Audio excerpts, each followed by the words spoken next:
y me di con una sorpresa. Y cuando subo al helicóptero encuentro a la presidenta del Congreso a mi costado, la señora Mari Carmen. Hace un cambio con mi seguridad y se sienta a mi lado y se toma un selfie, y no le interesaba visitar la ciudad del Bicentenario porque yo tenía una actividad, ir, supervisar y volver. Y cuando se sienta a mi lado me dice, me codea y me dice: necesito 2 ministerios para que te quedes hasta 2026. Yo pensaba que era una broma, porque le dije: ¿cuándo vamos a ir a Contumazán? Porque ella es mi paisana. ¿Qué Contumazán y Contumazán? Yo necesito 2 ministerios. Y en eso entendí, yo pensaba que era algo así como paisano, ¿no? No le interesaba ver la ciudad. Yo hice mi función, hice el trabajo, regresé, subió, se volvió a sentar a mi lado. Cuando llegamos al grupo número 8, y me dice: estoy hablando en serio, ¿me vas a dar o no me vas a dar? No, le digo: ¿por qué? Tengo que compartir eso. Tienes que hacerlo, me dice. Tienes que compartir el gobierno. Tienes que hacerlo, si no, ¿cómo vas a gobernar?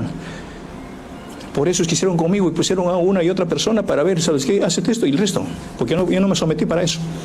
Y al final él me dijo: ¿sabes qué? Si no me vas a dar los 2 ministerios, quiero que no me la toques a los agroexportadores de Ica, porque ahí trabaja mi marido. Cosas así, o sea, de frente, lejos de decir: he presentado estos proyectos de ley, y teniendo la prensa ya, dije: ¿sabe qué? No. Y ahí empecé a entender también de que las grandes empresas, el grupo de comercio, son los que más deben al país, como Panamericana. ¿Cuánto va a pagar usted los 226 millones de soles que dio al país? RPP, todos los programas, todas las empresas. Salpicaron y dijeron: usted no va a llegar al 2026, y acuérdese de nosotros. Por eso estoy acá. Bien, tiene la palabra el señor Castillo Terrones. Vamos a escuchar su autodefensa y reiteramos, queremos escucharlo, usted lo ha dicho en varias ocasiones, sobre los hechos vinculados a la acusación. ¿Entendió la explicación? Buenos días, sí, perfectamente. Buenos días, señores jueces. Buenos días, pueblo peruano. Comienzo no con un eslogan filosófico ni con entendidos en temas jurídicos, sino lo que dice el mismo pueblo. Hermano, dame tu mano, vamos juntos a buscar una cosa pequeñita que se llama libertad. Hoy comparezco ante ustedes como un presidente de la República secuestrado por un proceso injusto y un proceso diseñado para destruirme. No me voy a enseñar a otra cosa sino a los hechos, pero un hecho que viene antes, durante y después, porque acá se ha leído lo que se decía, el mensaje a la nación, que el día 7 de diciembre, según dice la Fiscalía, que era un mensaje a la nación. Y yo lo dije el 4 de marzo, que es un clamor popular trasladar hacia el pueblo a través de un discurso político. ¿Y por qué, señores jueces y pueblo peruano? Yo vengo del Ande, yo vengo de Puña, soy un maestro rural con 24 años de servicio en la escuela donde no hay presencia del Estado.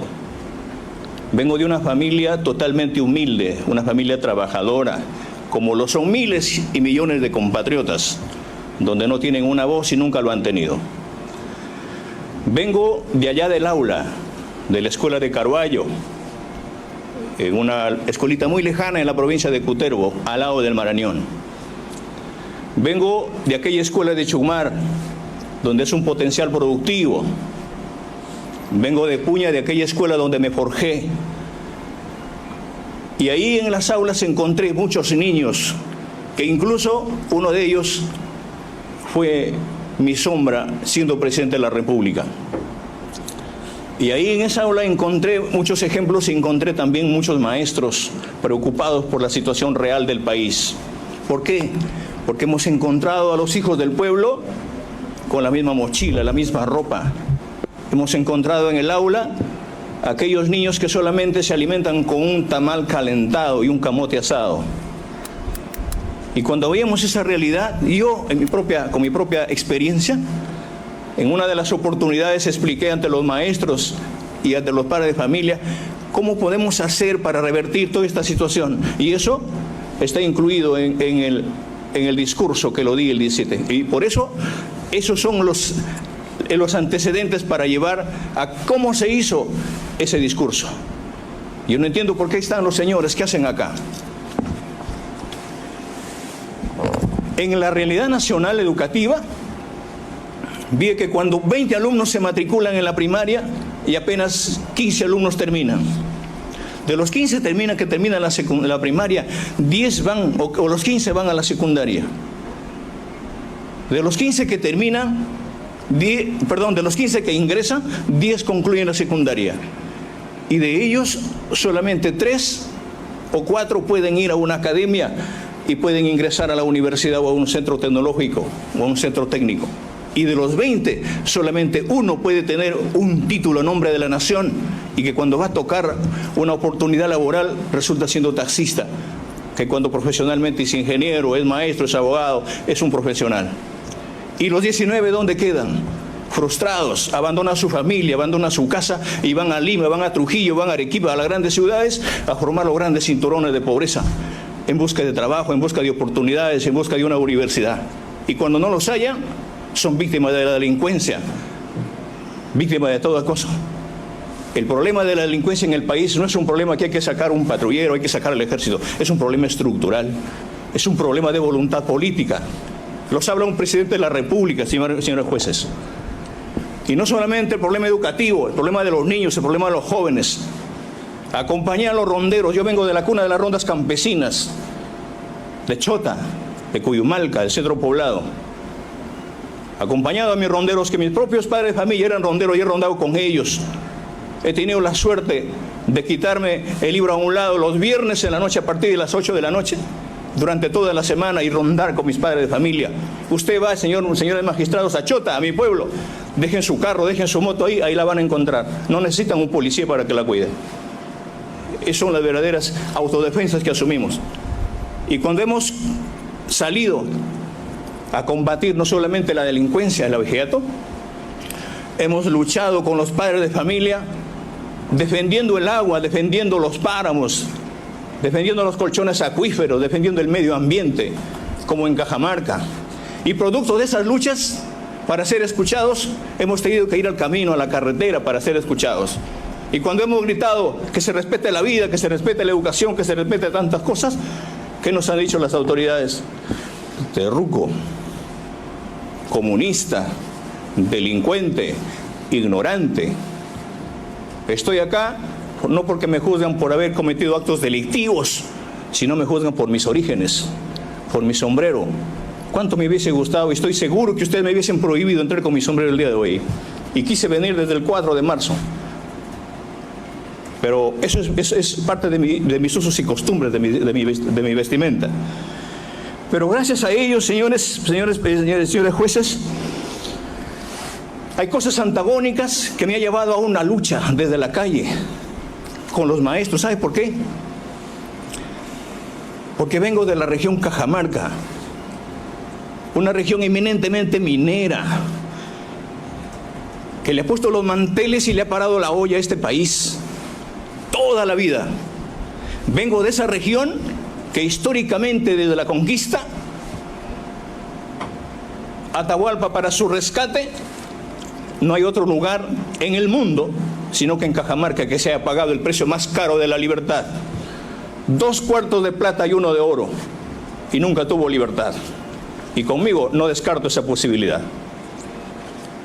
Cuando hemos hecho eso, hacía de conocimiento a las autoridades, a los gobiernos regionales: lleven esto al gobierno, lleven esto al alcalde.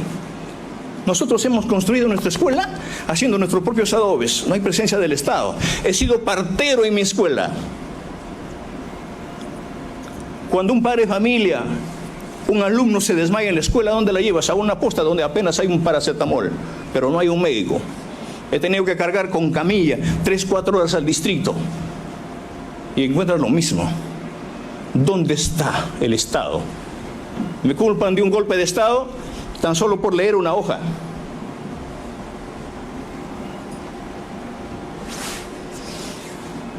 Pero he encontrado la realidad, que sí es producto. Me dicen que hay un golpe por leer una hoja, pero esto sí es producto de un golpe. La realidad lo dice a gritos. Lo decía que vengo de Cajamarca porque es una región eminentemente minera. Y cuando vemos a los padres de familia que se van y te siembran una papa, esa planta se pudre, se cae su raíz. Te crían una oveja, se cae su lana. ¿Producto de quién? De la contaminación ambiental. Teníamos que salir a luchar. He acompañado a los paperos en el centro del Perú, de Huancayo, de Pachitea, de Huánuco. Hemos ido a sus luchas a los pueblos originarios de la selva. Cuando un pueblo originario sale a defender las tierras, las partes productivas, para mañana ya no aparece, está muerto. Hemos ido a Arequipa a defender el Valle del Tambo. Hemos ido a Piura a defender el Río Blanco. En todas las luchas. Por eso es que el pueblo me conoce. Yo recorrí el 100% de las provincias del país. Conozco al Perú por dentro. Nunca encontré a un reportero, nunca encontré a un periodista diciendo la verdad. Jamás, nunca la encontré. Pero cuando venimos a Lima a trasladar una causa y preguntábamos, ¿por qué razón? Es que en Cajamarca, en Piura, en nuestro pueblo donde venimos, tocamos la puerta para ver el tema educativo y te envían al director regional de educación. El problema de la agricultura, al director regional de agricultura. De minería, al director regional de minería. De turismo, igual. ¿Y dónde está la dirección regional de economía? ¿Por qué no se descentraliza la economía? Y ahí nos convencimos que no solamente en Cajamarca produce eso. Si es una región, ¿por qué eminentemente minera? ¿Por qué Cajamarca ocupa el segundo lugar en pobreza y extrema pobreza? ¿Por qué en Huancavelica, en las alturas de esta región eminentemente minera, donde de ahí viene lo que el día de hoy estamos usando, esta energía eléctrica, que viene del Mantaro, donde nace el Mantaro, a 400 metros hay familias que se alumbran con mechero? No hay luz eléctrica. ¿Por qué en el Cusco, cuando usted va a ver, y pomposamente decimos que tenemos al gas de Camisea, a 1 kilómetro, hay familias que cocinan con leña? ¿Por qué al litio se le mira a Puno? ¿Por qué? Porque había en mi gobierno exigiéndome que entregue el litio fuera del país. He acompañado a los pescadores, he acompañado a cuidar el mar, que acaban de entregársela. Aquellos pescadores que luchan, meten su lancha para sacar cuidadosamente y cuidan las especies, cuando de la noche a la mañana se viene toda una embarcación y se la lleva con todo. A Puña llega solamente un pescado salado, mientras al extranjero se lleva la mejor harina de pescado. Hemos sido potencia en harina de pescado. Hemos luchado junto a los hermanos agricultores, a los estudiantes, a la clase obrera, a las amas de casa. Todos ellos son los que me eligieron como presidente. Aquellos que nunca fueron escuchados. Y cuando traje a Palacio de Gobierno toda esa causa, hice de conocimiento al gabinete. Y le decía qué hay que hacer por el país y les planteé la columna vertebral de mi gobierno. Pero aparecen ahí aquellos perdedores. En la campaña fuimos 18 candidatos.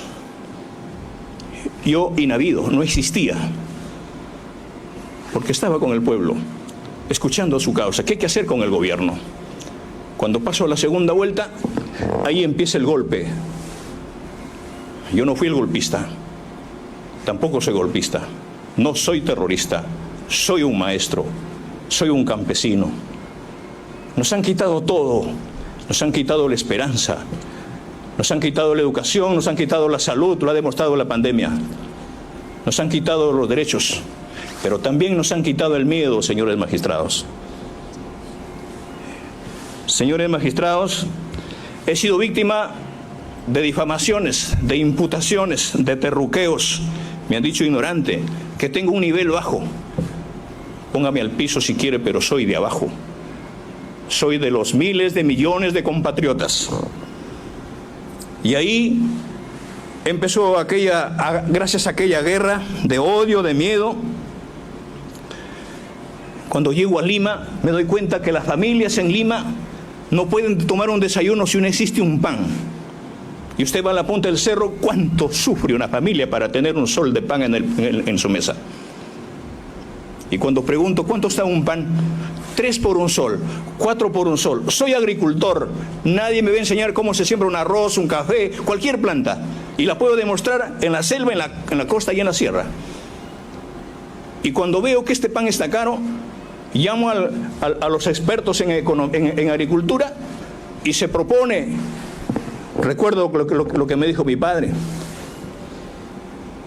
hijo, tienes que impulsar la segunda reforma agraria, porque mi padre fue peón y fue una persona que fue ninguneado por un hacendado y nos quitó aquel producto cuando llegó su caporal a quitarnos, cuando los choclos estaban maduros.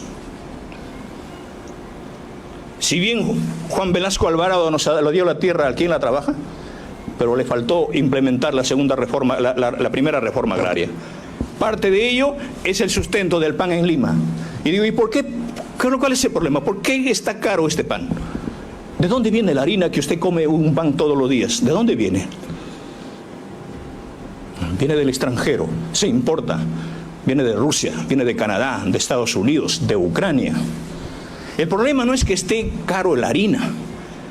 El problema es que pasa por 10 manos para llegar al Perú y quien se beneficia son los grandes empresarios y el que sufre es el pueblo. Pero tiene usted a un país eminentemente agrícola, con diferentes pisos ecológicos, con diferentes climas, diferentes producciones, miles de semillas para mejorar el país. Propongo un proyecto de ley para el Congreso que me dejen impulsar la segunda reforma agraria para sembrar trigo y cebada durante toda la serranía, como se hizo en el incanato. Y no solamente vamos a tener 20, 15 panes por un sol, sino tendremos harina y alimentos de reserva de la mejor calidad y exportar, si es posible, nuestra harina. Eso fue lo que tenía que plantear y venía planteando en los ministerios. Yo, como presidente de la República, ustedes tienen que entender que cuando el presidente de la República se sienta en el Consejo de Ministros, a su mano derecha tiene al Premier y a su mano izquierda tiene al Canciller. El presidente de la República es el responsable de conducir la política exterior, pero también la política interna. Hay deuda interna y hay deuda externa. Pero me di cuenta como gobierno, ¿qué hago pagando la deuda externa? Si la escuela o ese préstamo que vino no se construyó, no llegó al país. Y me di cuenta que el Estado y el gobierno, la deuda más grande no es la deuda externa, es la deuda interna. Educación, salud, agricultura para el pueblo peruano. En ese entender, llamé al directivo de la SUNAT. Quiero que me exponga usted, señor, ¿cuál es el problema? ¿Por qué? ¿Qué está pasando con el país? Hay empresas mineras, petroleras, gasíferas, madereras. ¿Y por qué hay tanta desigualdad? ¿Qué es lo que está pasando? Y el jefe de la SUNAT me dice, ¿sabe qué? Nosotros hemos venido cobrando las grandes deudas, pero hay un poder judicial, hay fiscales que le dan la mano a las empresas y le dicen, ¿sabes qué? No te preocupes, que esas grandes deudas no vas a pagar porque hay que esperar que se hagan. Ellos son deudas viejas. Y las nuevas hay que esperar que se hagan viejas. Pero no importó. Llamé al ministro de Economía y le dije, acá no se trata de estatizar la economía, se trata de democratizarla. En ese entender, fueron aquellas empresas que miraron al país y miraron al gobierno, que no pedía para el bolsillo, no pedía para mí, no pedía para el ministro, pedía para mi pueblo. O en todo caso, que esas deudas se canjeen con obras, que se hagan puentes, que se hagan escuelas, que se hagan hospitales. Y cuando empiezo a cobrar las grandes deudas, salpica el problema con Pedro Castillo, no como individuo, sino como un gobierno que dice, hoy ha entrado un gobierno comunista, te va a quitar tu casa, es un chavista, es un golpista, hay que meterle los ojos en Zarratea, hay que crear el Neficop. Pon el caso de Anguía, de su esposa, de su hija, de sus hermanos, el gabinete en la sombra de los niños, tantas cosas. 3 años, señores magistrados, a mí se me ha incluido por actos de corrupción. Y no me la van a encontrar porque yo no vine para eso. Y acá la digo al país y ante ustedes. Si a mí me encuentran una cuenta donde haya jalado un centavo para Pedro Castillo, para mí, o haber una cuenta afuera o tener una propiedad y me encuentran un indicio de corrupción, yo no voy a pedir pena de cárcel. Pido pena de muerte. Porque eso es lo que se tiene que corregir en el país. Que empiecen por mí. ¿Dónde están las pruebas? Ahí aparece... Yo llamé a la prensa a Palacio en 2 oportunidades. Y me trajeron un decálogo para firmar en el momento y le dije, pues tengo que leerla. ¿Cómo puedo leer en el momento ahí y entregarla sin saber cuál es su contenido? Y ahí me hicieron entender de que debo llevar el mismo camino que otros gobiernos. Usted tiene la oportunidad de quedarse sus 5 años. Pero ¿cómo es? Esa plata que les prohibí a los medios de comunicación, la destiné para Juliaca, para el agua potable, a Alto Piura y al Hospital Antonio Lorena del Cusco. Aquellas grandes empresas preocupadas porque no firmaba su hoja de ruta y porque empecé a pagar las grandes deudas históricas al país, le dije, ¿qué tenemos que plantearle a este Congreso? Y viniendo de Lima decía, pucha, que hay un Congreso, un poder ejecutivo, un poder legislativo, un poder judicial. Hay que ir y tocar las puertas de este Congreso para que hagan las leyes a favor de los que nos han elegido. Y planteé que hay que terminar con el problema educativo y se geste el ingreso libre a las universidades. ¿Cuántos jóvenes luchando las puertas en las universidades terminan las secundarias, no pueden ingresar? Hoy, hasta el 2025, ya hubiésemos implementado el ingreso libre a las universidades. Llamé al ministro de Salud y le planteé el primer nivel de atención. Yo les planteo y les digo, señores magistrados, ustedes pueden tener salud, están preocupados en el derecho, pero me imagino que ni siquiera ustedes han hecho su último chequeo médico. El padre de familia, el ciudadano, se saca todo el jugo trabajando y cuando ha forjado su vida, vienen los años, se va a un médico y descubre que tiene un cáncer en la 3ª etapa.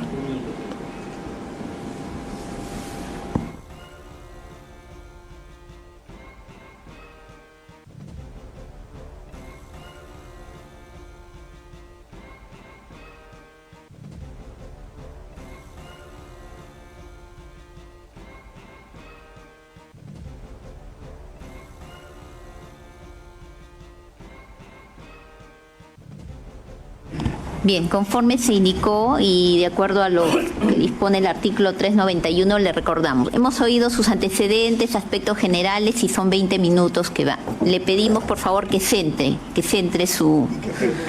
En el marco de imputación. Sí, señor magistrado. Que se ha visto en el juicio oral, usted ha estado todo el juicio oral y usted conoce bien cuál es. Sí, señor magistrado. Es que lo digo porque eso está en la hoja. En la hoja que leí el 7 de diciembre. Sí, eso nos interesa conocer. A eso voy. Pero centre el tema. Faltan unos minutos, señor magistrado, para concluir esa etapa preliminar.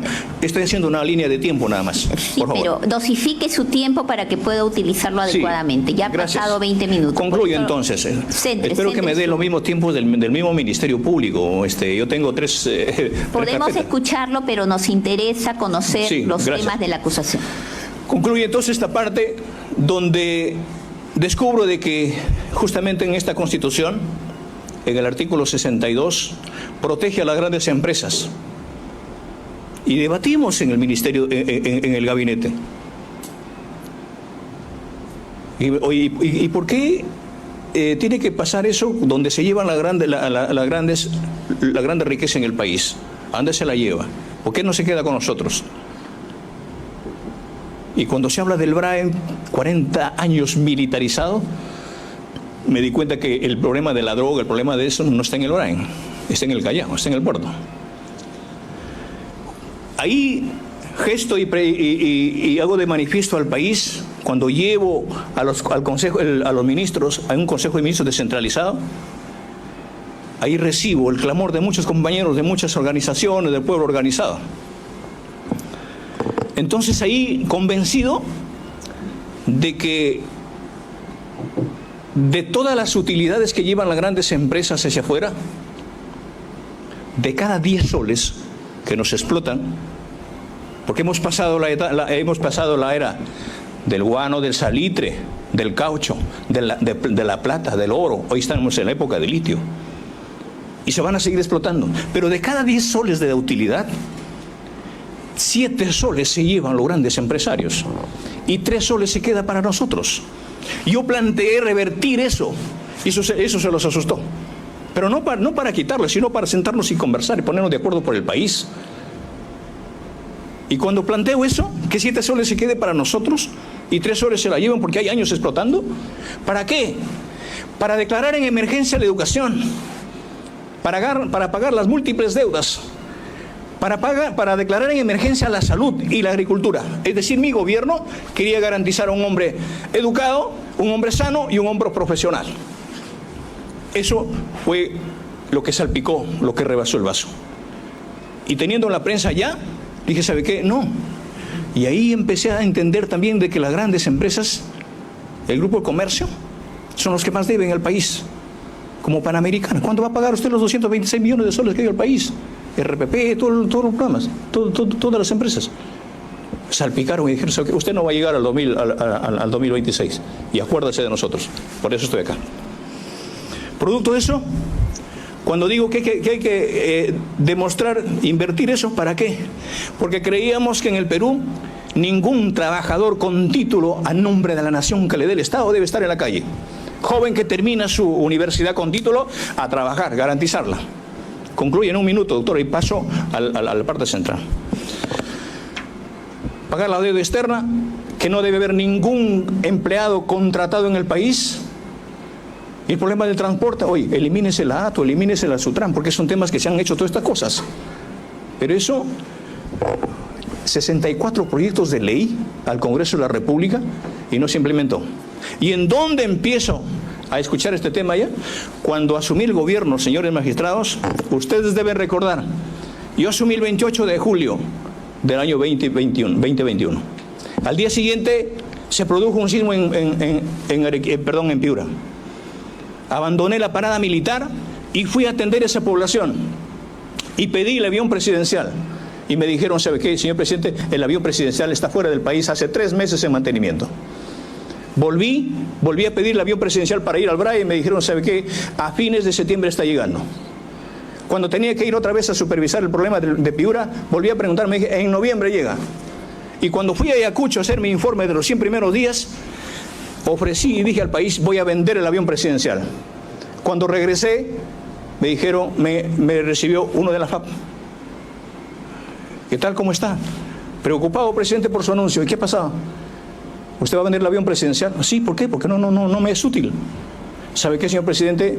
Usted programa de cada 15 días alguna actividad. Hemos exigido que venga el avión presidencial urgente. ¿Sabe qué, señores magistrados, pueblo peruano? Nunca salió el avión presidencial al mantenimiento. Hubo una orden para que no la usen. En plena pandemia, cuando hubo un problema de la uria, y habían gritos, decía, muerte a Castillo, vete al carajo, tantas cosas. Señor Entonces, Castillo, vamos al tema central. Por favor, estoy culminando.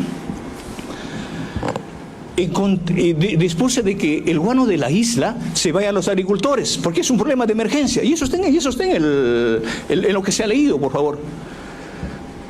Y me di con una sorpresa de que la propia Marina estaba llenando las embarcaciones chinas, robándose el guano de la isla, en vez de dar el mensaje, en vez de dar, el abono al pueblo peruano. Todas esas cosas el pueblo debe saberlas. Va a haber un momento que el pueblo sepa todos los detalles. En ese entender,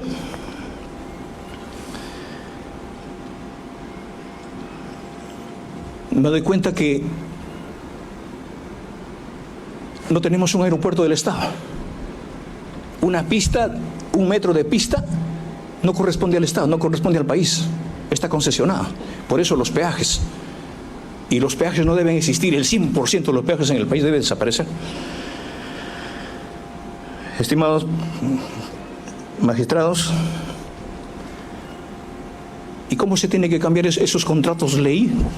Estoy hablando de esto, que está en el artículo 62. No lo puede cambiar el presidente, el Congreso, no lo pueden cambiar ustedes, no lo puede cambiar nadie, salvo el pueblo a través de una asamblea constituyente. Tenemos que cambiarlo, pero con participación ciudadana. Todo junto con el pueblo, sí se puede. Juntos con el pueblo, todo se puede. Asumiendo mi gobierno, también fui a Ancón a ver la ciudad del Bicentenario. Ustedes deben saber eso, por cultura. Y fui a ver, y cuando subo al helicóptero encuentro a la presidenta del Congreso a mi costado, la señora Mari Carmen. Hace un cambio con mi seguridad y se sienta a mi lado y se toma un selfie, y no le interesaba visitar la ciudad del Bicentenario porque yo tenía una actividad, ir, supervisar y volver. Y cuando se sienta a mi lado me dice, me codea y me dice: necesito 2 ministerios para que te quedes hasta 2026. Yo pensaba que era una broma porque le dije: ¿cuándo vamos a ir a Contumazá? Porque ella es mi paisana. ¿Qué Contumazá ni Contumazá? Yo necesito 2 ministerios. Y en eso entendido pensaba que era algo así como paisano, ¿no? No le interesaba ver la ciudad. Yo hice mi función, hice el trabajo, regresé, subió, se volvió a sentar a mi lado. Cuando llegamos al grupo número 8, y me dice: estoy hablando en serio, ¿me vas a dar o no me vas a dar? No, le digo: ¿por qué? Tengo que compartir eso. Tienes que hacerlo, me dice. Tienes que compartir el gobierno. Tienes que hacerlo, si no, ¿cómo vas a gobernar? Por eso es que hicieron conmigo y pusieron a una y otra persona para ver, ¿sabes qué? Hacete esto y el resto. Porque yo no me sometí para eso. Y al final me dijo: ¿sabes qué? Si no me vas a dar los 2 ministerios, quiero que no me la toques a los agroexportadores de Ica, porque ahí trabaja mi marido. Cosas así, o sea, de frente, lejos de decir: he presentado estos proyectos de ley, tenemos que agendarla. Sí, pero nos interesa el tema central y ya se lo vamos reiterando. El pueblo necesita saber, escúcheme. No, es que este no es un escenario político. Acá no es escenario político, son las realidades. Necesitamos saber, doctora, le hemos dado más de 20 minutos. Doctor, por favor, un hito. Ya vamos 30 minutos y usted no ingresa al tema central. Ingrese, por favor. Concluyo, doctora. No, ingrese al tema central. Sí, por eso, ¿me entiende? Cuando yo hago mención, de todas estas cosas, justamente para encajar cómo se elabora ese documento, pero usted no me deja participar. Todas esas cosas, cuando yo traslado al gobierno, al país, recibo folders, recibo solicitudes y recibo a través del personal. ¿Y sabe quién es el testigo que debería estar acá en todo caso? ¿Cuál ha sido mi actitud? Es el edecán. Porque el edecán personal, la persona que está al lado del presidente, sabe qué recibe, qué te da, quién viene, quién ingresa, quién no ingresa, a qué hora come el presidente, qué es lo que está haciendo. Él es el testigo presidencial, es la persona más cercana al presidente de la República. Y él ha venido acá. A él y a mí, nadie nos puede poner una verdad ajena.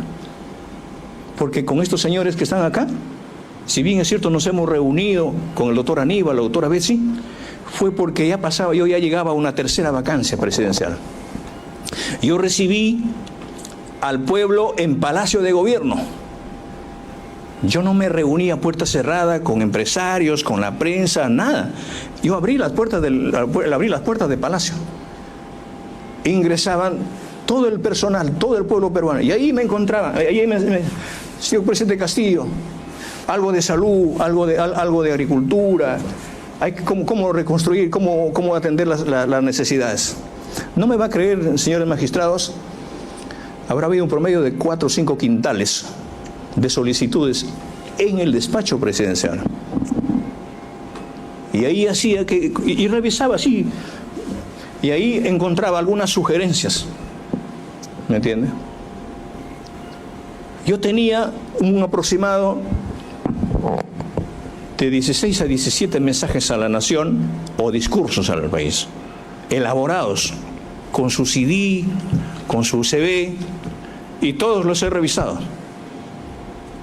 Yo me la he revisado. Acá no hay que hoy guarda relación de lo que dijo el doctor Aníbal, de lo que... No, nada. O sea, se me cree inepto para revisar un escrito. Y cuando se gesta todas estas cosas,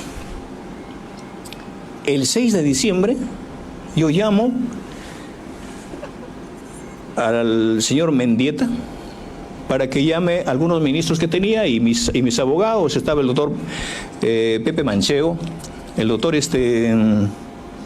Benji Espinosa, los ministros como el ministro de Justicia, y empezábamos a estructurar cómo voy a participar al siguiente día en el Congreso. 3 de la tarde. Yo quisiera que ustedes le hagan un seguimiento a la notificación de la tercera moción de vacancia cuando llega a Palacio de Gobierno, y no la pude recepcionar porque estaba invisible, nunca llegó la notificación para asistir. La regresamos porque no se podía leer. En ese entender, todo estaba programado y viendo qué es lo que teníamos que hacer al día 7 de diciembre. ¿Cuántos minutos va a hablar el doctor Palomino Manchego, el doctor Benji, y cuántos minutos voy a hablar? Pero también había problemas de agenda. Y escuchaba y compañeros y decían algunas personas, amigos, organizaciones, el pueblo que me eligió, estaban en la calle. Te vamos a acompañar, fuerza, presidente. Y en eso yo le llamo al ministro del Interior y le digo, ¿podría haber la posibilidad de saludar al pueblo como es en todos los países, en todos los gobiernos, que se saluda a su pueblo? A mí me puede negar saludar a mi pueblo peruano, y si es posible en la Plaza de Armas, saludarla, hacerles entender qué viene de acá, qué cosas vamos a hacer.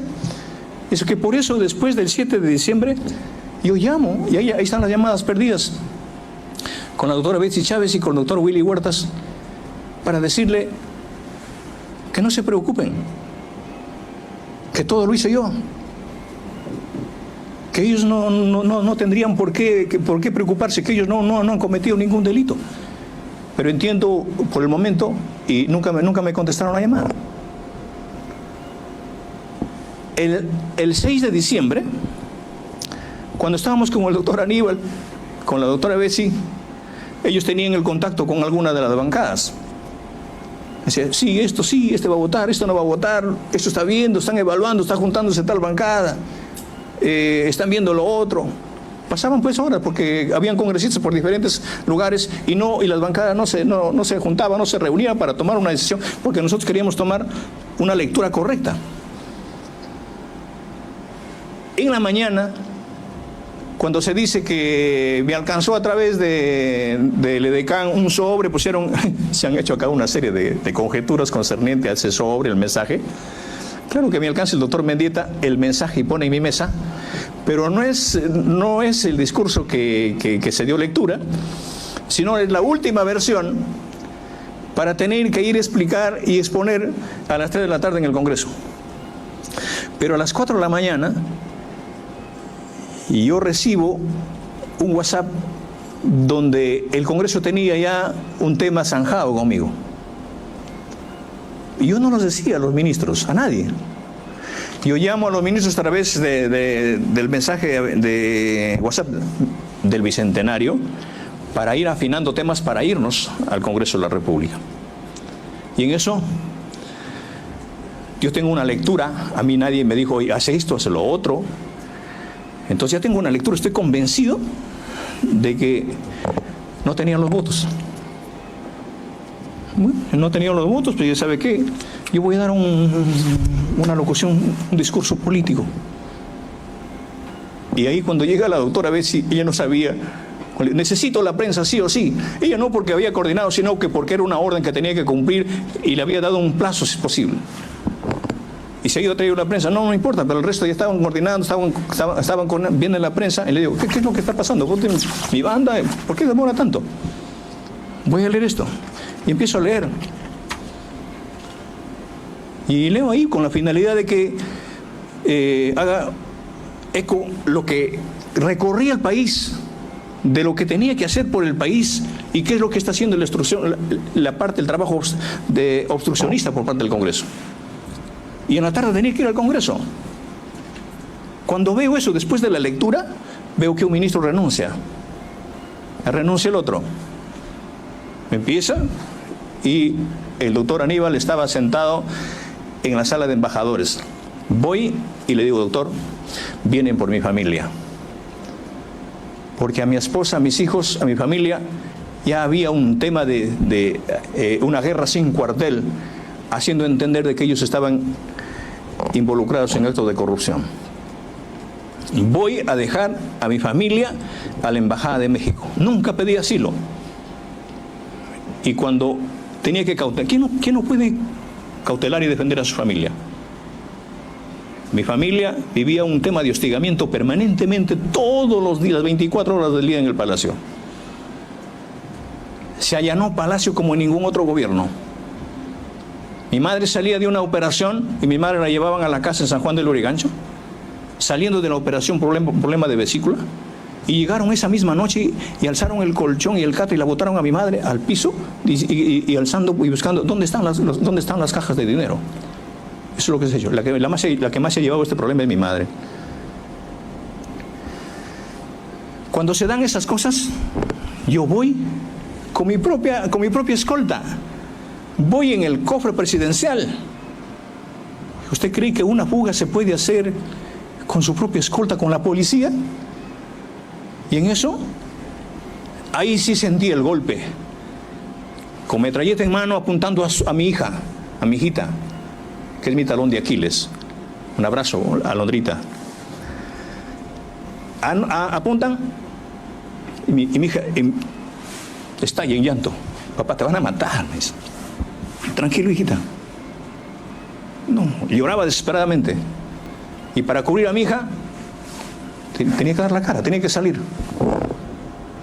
Ahí están las imágenes. Me hubiese gustado que me den la oportunidad para verla. Pero bueno. Me acompañaba el doctor Aníbal. Porque él sabía que vamos a volver a Palacio.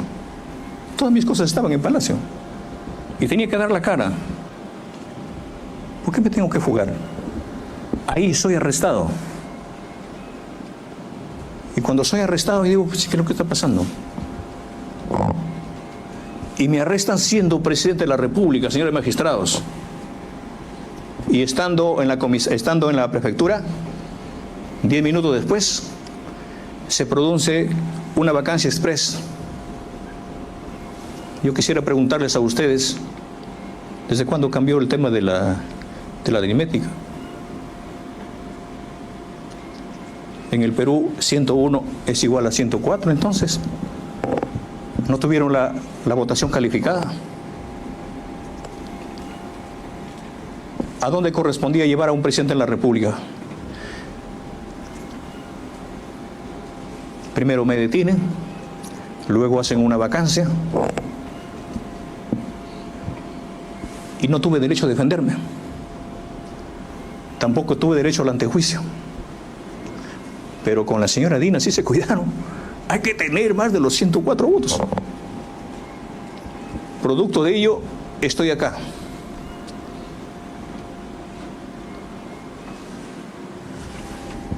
Yo al inicio, en el 2000, en el 4 de marzo, yo los dije a ustedes, cuando asumo y viene una fila de abogados a Barbadillo, tocando la puerta.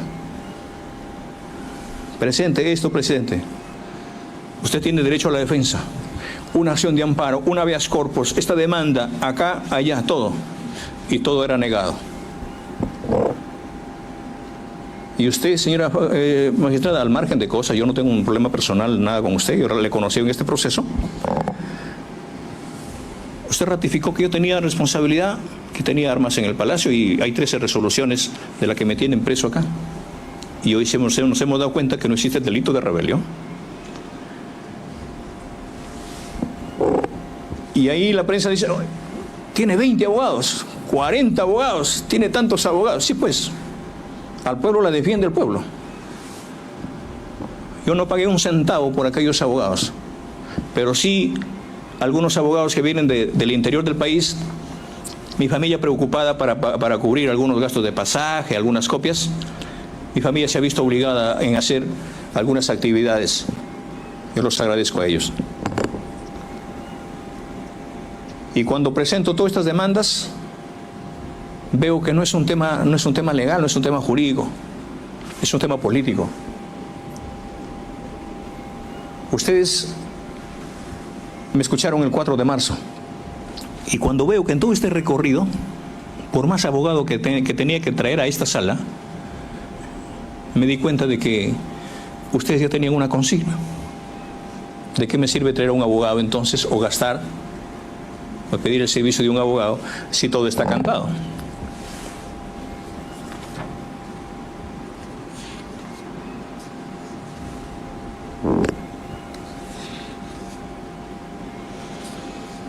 Tanto ser el odio o la campaña de miedo que quería implementar la fabricación de urea, de fertilizantes, de abonos en La Oroya, en Piura, en el Cusco. Y he recibido también algunos abogados que estaban viendo ese tema y decían, presidente, ¿y cómo queda lo que estábamos trabajando? Esas cosas. Le digo, pues no queda otro camino. Que hay que revertir estas cosas porque el pueblo necesitamos que ojalá ellos mismos se autoconvoquen o se organicen para seguir trabajando esto. Volviendo al tema,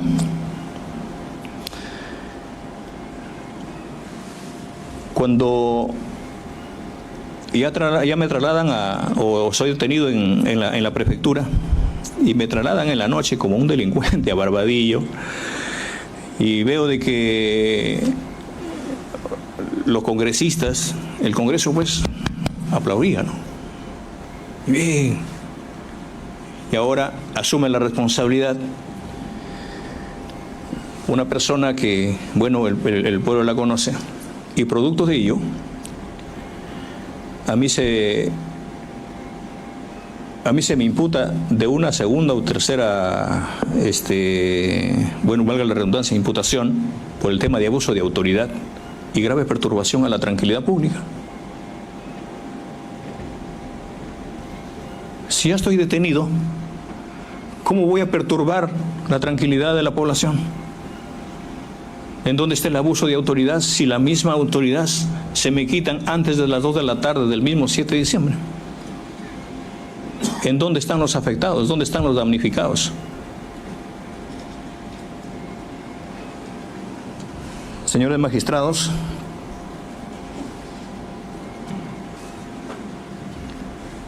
yo no vengo acá a pedir absolución. Yo no vengo a pedir clemencia ni simpatías. Vengo a exigir justicia. Ustedes están juzgando a un hombre político, a un presidente de la República, y detrás de ustedes hay una familia. Son académicos, son magistrados, están enseñando lo que es el derecho, pero estoy seguro también de que su entorno o los que le siguen a ustedes, también hay una situación de que la historia nos juzgue. Hagan lo correcto. Pero el hecho de continuar en un escenario dándole derechos a la población, eso no nos van a quitar. Eso no vamos a mediar esta situación. Yo reitero, ¿qué hacen estos señores acá? Que nada tuvieron que hacer, nada tuvieron que ver con esta responsabilidad que es netamente mía. A mí me han pedido que me identifique. Señores, yo dicen acá, José Pedro Castillo, junto con el pueblo. Y esto es lo que tenemos que hacer para el 2026, para recuperar el país. Nuevamente, déjeme terminar diciendo, y soy cristiano, soy católico, y pido a Jesucristo de que así como entregó su vida por un mundo mejor, que cuide a mi pueblo y cuide a mi familia. Y también perdone a los que ven al mundo distinto. Reitero, no he venido a pedir clemencia, menos absolución de mi caso. Solamente pido justicia. Viva el Perú. Gracias, señor Castillo.